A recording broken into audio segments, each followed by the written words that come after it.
खास अलग से कानून तो नहीं बनेगा ना, स्पेशल ट्रीटमेंट थोड़ी मिलेगा आपको। जो देश का कानून है वही आप पर भी लागू होगा। जो भाजपा कहती थी कांग्रेस मुक्त भारत, आज हमने उस भाजपा को दक्षिण भारत मुक्त कर दिया है। और आज आप बात करें किसान का शब्द सुना, बेरोजगारी पर सुना, महिलाओं पर सुना, कुछ नहीं, गांधी परिवार पर आ गए।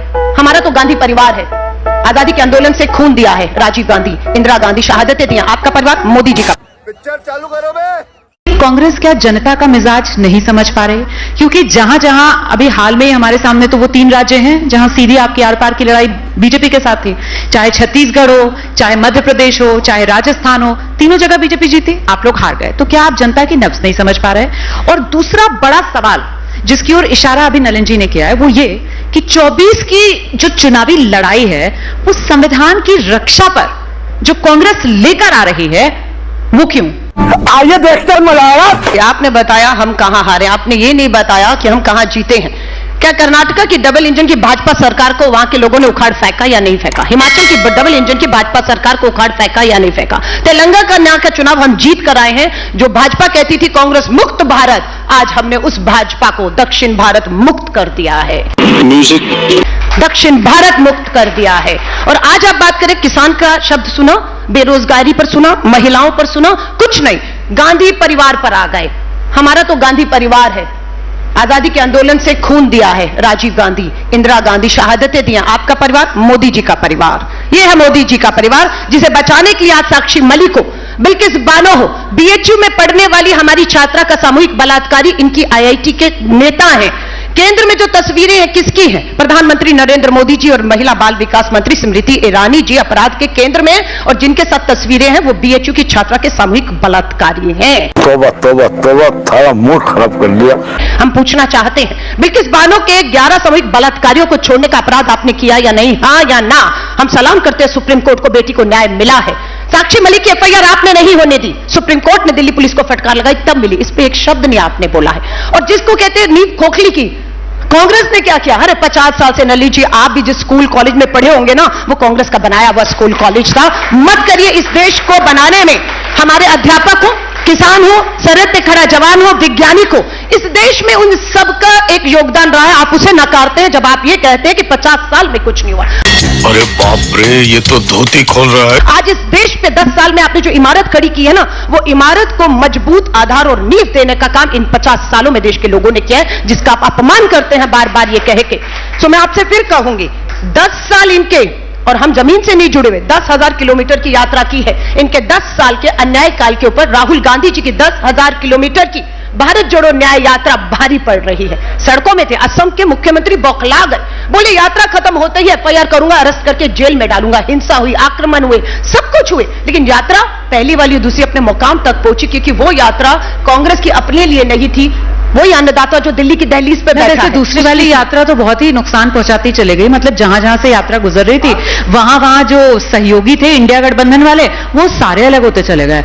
उधर बंगाल में ममता जी बोली मैं नहीं आ रही हूं, नीतीश कुमार वो निकल गए, दोबारा एनडीए में चले गए, आप लोग तो तनहा रह गए। अच्छा धन्यवाद। आपने कहा हमारे इंडिया अलायंस किस पे अटैक हुआ? जैसे ही इंडिया अलायंस बना, बौखलाहट। इंडिया का नाम इंडी, इंडिया का नाम इंडी बोलते हुए भी हमारे घर में एक काम वाली की जो बच्ची है उसका नाम दुर्गा है, उसको चाहकर भी कुछ नहीं कहते क्योंकि नाम दुर्गा रख गया, अब इसको कुछ डांट भी नहीं सकते हैं। और इंडिया अलायंस को इंडी, घमंडिया, और अटैक कहां हुआ? शिवसेना पर पहला अटैक किया, 2 फाड़ किया, उसके बाद आपकी एनसीपी पर 2 फाड़ किया, उसके बाद एडी का खेल हुआ। आज हमारे पास 1800 करोड़ का बीच चुनाव में 1800 करोड़ का कांग्रेस को नोटिस भेजा इनकम टैक्स ने, हमारे खाते सीज कर दिए हैं। झारखंड के मुख्यमंत्री को उठाने का काम बीच चुनाव में हुआ, दिल्ली के मुख्यमंत्री को चुनाव में बीच में उठाने का काम आप करते हैं, सरकारें चुनी हुई। हिमाचल की सब जगह गिरा रहे, आप तो 400 पार कर रहे हैं ना। हम तो खुशी होती, आप राजीव गांधी जी का 1984 का जो रिकॉर्ड इतिहास में दर्ज है, कोई उस रिकॉर्ड को नहीं तोड़ पाया। 403 सीटें बोलते तो हम मानते, हमारे नाम पर वो दर्ज है रिकॉर्ड, और जिसे आप क्या कोई भी नहीं तोड़ सकता है। अगर उसे कोई तोड़ेगा तो वापिस एक बार कांग्रेस विश्वास से तोड़ेगी। आपने बहुत सारे मुद्दे उठा जली ना, तेरी भी जली ना।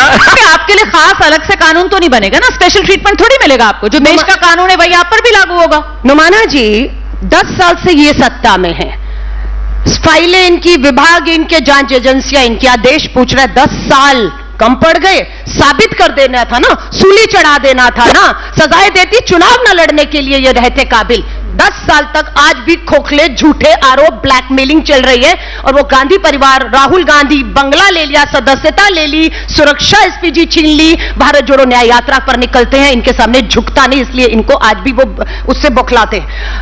जांच, अगर आप पढ़े लिखे बैठे हैं जो ताली पीछे से मार रहे थे नलिन जी की बातों पर, चुनौती दे रही हूं, खोलिए जरा अपना।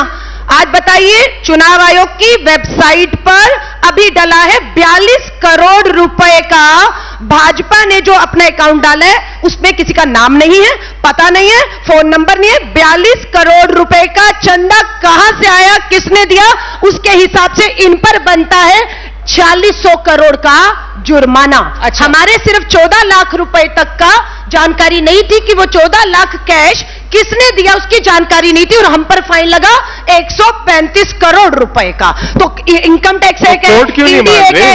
आपका कोर्ट क्यों नहीं मान रहे?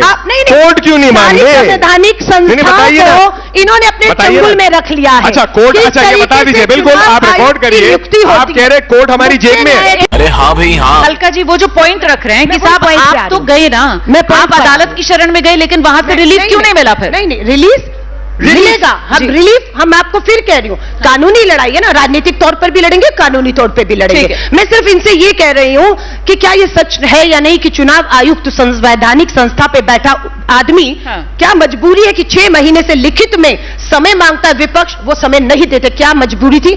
मुख्य चुनाव आयुक्त, मुख्य न्यायाधीश अपने आप को चुनाव आयुक्त और सदस्यों की नियुक्ति में शामिल करते हैं। आपने क्या किया? सत्ता के दम पर देश के मुख्य न्यायाधीश को चुनाव आयोग कहते हैं कि कानून नहीं बन जाता, सत्ता और तानाशाही के दम पर हर संवैधानिक संस्था में इनका पूरा हस्तक्षेप है। ईडी के डायरेक्टर को कैसे सुप्रीम कोर्ट की फटकार के बाद, बार बार कहने के बाद, एक डेडलाइन देने के बाद हटाया गया? पूछिए किस तरह से एक जज जो बंगाल के हैं, कैसे उनको टिकट दी गई, कैसे एक सुप्रीम कोर्ट के जज को, यानी कि जो संघ के, मैं कह रही हूं हर संवैधानिक संस्था में संघ की सोच और विचार के, जो इस लोकतंत्र और संविधान के लिए सबसे बड़ा खतरा बैठे हुए हैं, उन्हें बना दिया गया है। हम ना लोकतंत्र पे आँच आने देंगे, ना हम इस देश के संविधान पर आँच आने देंगे।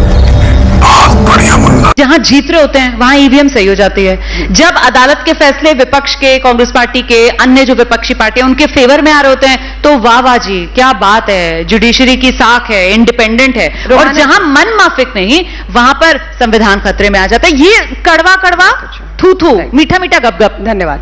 रोमाना जी, आजादी के 75 सालों में पहली बार हुआ होगा 5 मुख्य न्यायाधीश प्रेस कॉन्फ्रेंस करने पर मजबूर हुए इनके कार्यकाल में। बताया कि जुडिशरी में हस्तक्षेप और दबाव है। उसमें कहने वाले रंजन गोगोई भी थे, जिन पे सेक्सुअल हैरासमेंट के मामले डाले गए, राज्यसभा सांसद बना दिए गए। एक सेकेंड, क्लोज तो सब आप कर देंगे, पर अब जजों ने पहली बार कहा, किरण रिजिजू, रविशंकर प्रसाद, 2 कानून मंत्री मुख्य न्यायाधीशों के दबाव में इन्हें हटाने पड़े, हमें नहीं हटाने पड़े। आज ये न्यायाधीश की प्रणाली पर सवाल उठा रहे हैं, कितना दबाव है वो आज के प्रधानमंत्री जी के पत्र से भी समझ आ गया है कि किस तरीकों से एक वकीलों की टोली सुप्रीम कोर्ट को प्रभावित, उनके फैसलों को आज भी प्रभावित करने की कोशिश कर रही है कि पहले नहीं हुए। आपने कहा ईवीएम की बात, लोकतंत्र है ना, सवाल उठेंगे, स्वाभाविक है। हर सवाल का जवाब इस लोकतंत्र में मिलना चाहिए या नहीं मिलना चाहिए। आज हम लोग 3 राज्यों में चुनाव, आपने कहा हारे, राजस्थान, मध्य प्रदेश, छत्तीसगढ़ हारे, लेकिन हम 3 जीते भी तो सही। हम हिमाचल, तेलंगाना, कर्नाटका डबल इंजन की भाजपा सरकारों को गिराकर 2 राज्यों में बनाई। ईवीएम वहां पर भी मुद्दा था। हम जहां हारे, जहां जीते, ईवीएम का मुद्दा आया, लोकतंत्र में आया, हमने उसको सुना। हमने कॉन्फिडेंस नहीं दिख रहा है। वो कह रहे हैं 400 पार, आपका आंकड़ा क्या है? इसकी मौका भोला चेहरा। 2024 में विपक्ष कोई आंकड़ा क्यों नहीं दे पा रहा है? मैं आपको फिर कहूंगी, ये आंकड़े नहीं, इनकी अकड़ है, इनकी अकड़ है। ये 75 पार का नारा हरियाणा में दिया था, ये 250 का नारा अमित शाह जी ने कर्नाटक में दिया था, तेलंगाना में इनके आंकड़े देखिए।